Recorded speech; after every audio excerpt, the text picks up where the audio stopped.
Weight loss பண்ணும்போது fibre rich food வந்து ஏன் வந்து அதிகமா எடுக்கணும், எவ்வளவு எடுக்கணும், வெயிட் லாஸ் பண்றதுக்கு அது எப்படி சப்போர்ட் பண்ணுதுன்னு சொல்லிட்டு இந்த வீடியோல தெளிவா பார்க்கலாம்.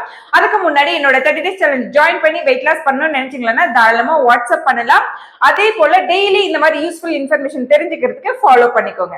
நார்மலாவே பர் டேக்கு வந்து மென் வந்து எவ்வளவு ஃபைபர் எடுக்கணும்னு பாத்தீங்கன்னா 38 கிராம்ஸ் எடுக்கணும். அதுவே வந்து உமன் வந்து 25 கிராம்ஸ் வந்து பர் டேக்கு வந்து இன்டேக் பண்ணணும். ஒரு 50 ஏஜ்க்கு மேல இருக்கிறவங்க வந்து ஒரு 30 கிராம் வந்து மென் வந்து இன்டேக் பண்ணணும். அதே போல உமன்ஸ் வந்து 21 கிராம் பர் டேக்கு வந்து கம்பல்சரி வந்து எடுக்கணும்.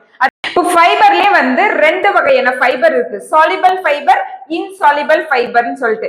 சாலிபிள் ஃபைபர்னு என்னன்னு சொல்லிட்டு பாத்தீங்கன்னா உங்களுக்கு டைஜஷன் பண்றதுக்கு ஈஸியா டைஜஷன் பண்றதுக்கு சப்போர்ட் பண்ணும். அதுவே இன்சாலிபிள் ஃபைபர் வந்து உங்களுக்கு மோஷன் வந்து இப்போ ஃப்ரீயா போறதுக்கு வந்து அது மூவ் பண்றதுக்கு ஹெல்ப் பண்ணும். அதனாலதான் வந்து இப்போ உங்களுக்கு டைஜஸ்டிவ் ப்ராப்ளம் ஈஸியா இருக்கும், மோஷன் ப்ராப்ளத்துல இருந்து ரிலீவ் ஆகுவீங்கன்னு சொல்றது.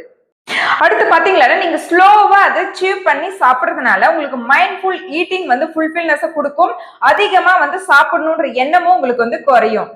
நெக்ஸ்ட் வீடியோல வந்து என்ன பார்க்க போறோம்னா வெயிட் லாஸ் பண்ணும்போது சாப்பாடு வந்து கரெக்ட் டைம் வந்து எடுத்தா மட்டும்தான் வெயிட் லாஸ் ஆகுமா இல்ல ஆகாதா அப்படின்றது வந்து நான் வந்து தெளிவா எக்ஸ்பிளைன் பண்ண போறேன்.